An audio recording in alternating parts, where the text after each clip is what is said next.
Assalamualaikum warahmatullahi wabarakatuh. Halo, apa kabar semuanya?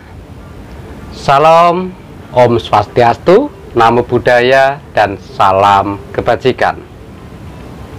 Selamat datang dan jumpa kembali dengan saya, Mbah Budi Yudhosae, di channel YouTube Pasukan Keramat.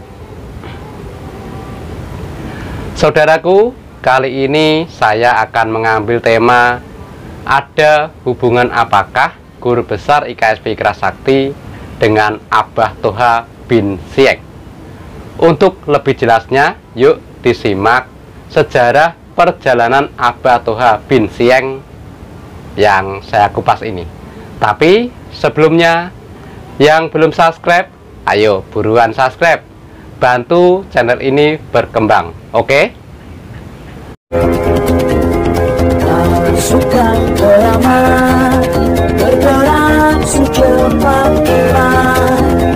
Pasukan Keramat mengabdi hingga kiamat. Sejarah ilmu kontak. Pada akhir abad ke-19, Syekh Abdul Karim Al-Bantani adalah tokoh Thariqah Qadiriyah yang terkenal di Asia Tenggara. Beliau adalah salah satu imam masjid di Mekah. Pecahnya Perang Banten pada tahun 1888 menyebabkan putra-putri beliau menyingkir ke Demak. Namun mereka terdampar di pantai Pakis Kertajaya, Kerawang, sekitar 15 km timur laut Rengas Dengklok, dan akhirnya mendirikan pesantren. Rombongan ini dipimpin oleh satu putra beliau, yaitu Haji Odo bin Abdul Karim, yang kemudian memberikan pengajaran ilmu hikmah kepada Toha bin Sieng dari Betawi, Tebet, Menteng Dalam, dan dilanjutkan oleh salah satu muridnya, Haji Harun Ahmad bin Ahmad. Toha bin Sieng dalam usia itu pada tahun 1889 hingga 1957 adalah seorang tokoh pendekar Betawi yang disegani, kemudian berniat pergi mencari ilmu hikmah pada tahun 1934 ke daerah Kulon. Namun di tengah perjalanan naik kereta api, Toha bin Sieng bertemu dengan orang tua yang menganjurkan untuk pergi ke daerah Wetan. Akhirnya Toha bin Sieng sampai pesantren milik Haji Odo bin Syekh Abdul Karim. Di pesantren tersebut, Toha bin Sieng tidak langsung diberi ilmu hikmah, melainkan diberi tugas sebagai penjaga masjid, yaitu membersihkan masjid dan mengisi air untuk berwudu. Setelah sekitar 2 tahun 10 bulan berselang, barulah Haji Odo bin Syekh Abdul Karim mengizinkan Toha bin Sieng untuk mengambil salah satu kitab yang ada di langit-langit masjid. Dilakukan pada malam Jumat pada saat nifsu Saban, menjelang bulan Ramadan. Dari kumpulan gulungan yang terdapat di dalam kaleng rokok kaung atau kumpulan kulit jagung, salah satu yang diambil bertuliskan huruf Arab gundul yang maknanya intisari dari ilmu keberkahan dunia dan akhirat, ilmu yang bekerja jika dizolimi orang lain. Kemudian Haji Odo bin Syekh Abdul Karim memberikan wejangan dan amalan dzikir kepada Toha bin Sieng. Toha bin Sieng kembali ke Betawi, yaitu di Tebet, sekitar tahun 1937. Adiknya yang juga seorang jawara penasaran akan ilmu yang didapat oleh kakaknya. Kemudian Toha bin Sieng menceritakan tentang ilmu hikmah yang didapat dari Haji Odo bin Syekh Abdul Karim. Namun sebenarnya Toha bin Siang sendiri masih belum memahami manfaat ilmu hikmah tersebut. Sang adik pun disuruh oleh Toha bin Siang untuk menyerangnya dari jarak jauh, yaitu dari dapur. Tiba-tiba dari ruang tamu, Toha bin Siang terkejut mendengar suara gaduh dari arah dapur. Dilihatnya sang adik menggelepar dekat tungku.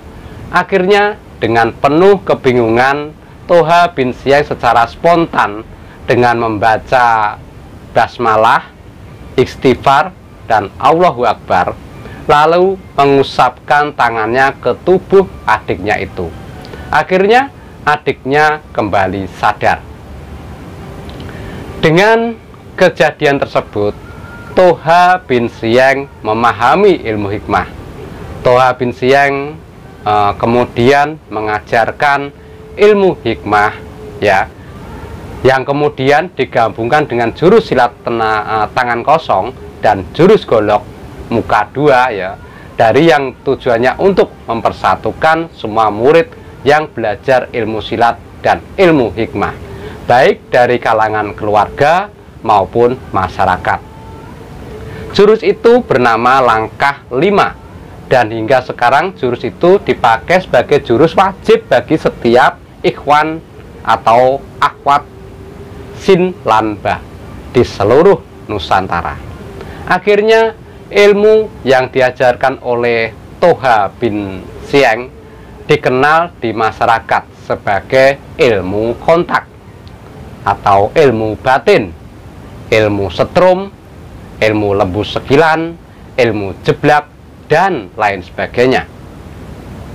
Pada tahun 1952, atas saran adik ipar Toha bin Siang, yaitu Haji Harun Ahmad bin Ahmad, ya, yang masa hidupnya pada tahun 1923 hingga 1997, beliau beserta murid-murid lainnya mengadakan suatu pertemuan yang berlangsung di Tebet Timur, Jakarta Selatan. Pertemuan itu membahas masalah nama perguruan. Atas saran dari Haji Thoyib bin Fulan, guru ngajinya Haji Harun Ahmad bin Ahmad, maka terbentuklah suatu nama perguruan, yaitu Sin Lamba, saudara lahir batin. Sejak itu meluaslah nama Sin Lamba ke setiap daerah di Nusantara, termasuk di kalangan warga Cina di daerah kota Jakarta. Dan semenjak itu pula, kalangan perguruan silat tenaga dalam mengakui bahwa Sin Lamba merupakan perguruan tenaga dalam tertua di Betawi. Sepeninggalan Pak Toha pada tahun 1957, Sin Lamba mengalami kemunduran aktivitas. Beberapa tahun kemudian, Haji Harun Ahmad bin Ahmad berhasil memajukan Sin Lamba kembali. Terbukti Sin Lamba terdapat di berbagai daerah di Nusantara dan di negara tetangga seperti Brunei Darussalam, Malaysia, Singapura, dan Jepang. Kemudian atas saran para ulama di Tebet, nama Sin Lamba yang tadinya singkatan dari saudara lahir batin diperhalus secara islami dengan syahadah atau bahagia, latifah atau bijaksana, dan barokah atau berkah. Dengan filosofi yang terkandung di dalamnya adalah rasa kebahagiaan kita sebagai hamba Allah, yaitu hendaknya selalu mensyukuri nikmat yang diberikan Allah kepada kita. Karena bila kita mensyukuri nikmat Allah, niscaya Allah akan menambahkan nikmat itu, serta bersikap lemah lembut dan bijaksana kepada siapa saja, baik kawan maupun lawan. Insya Allah kita akan mendapatkan berkah yang tidak diduga-duga datangnya.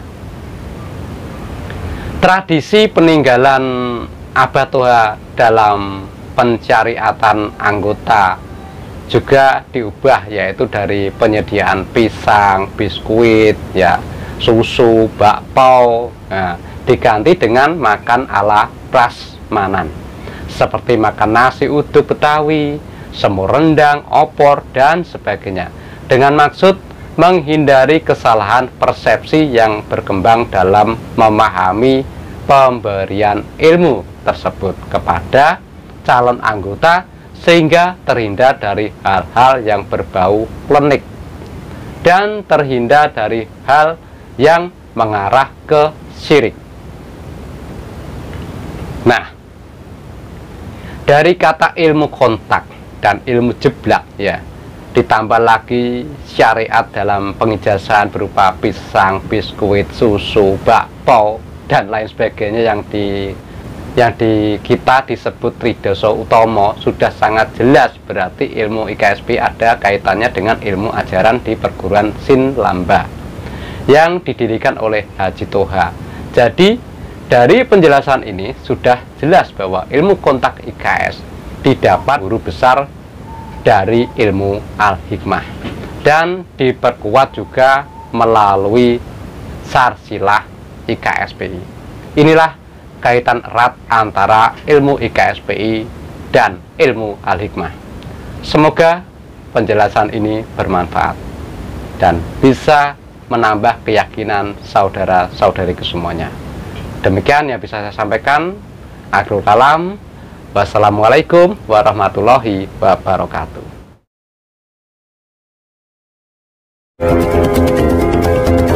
Pasukan keramat bergerak secepat kilat. Pasukan keramat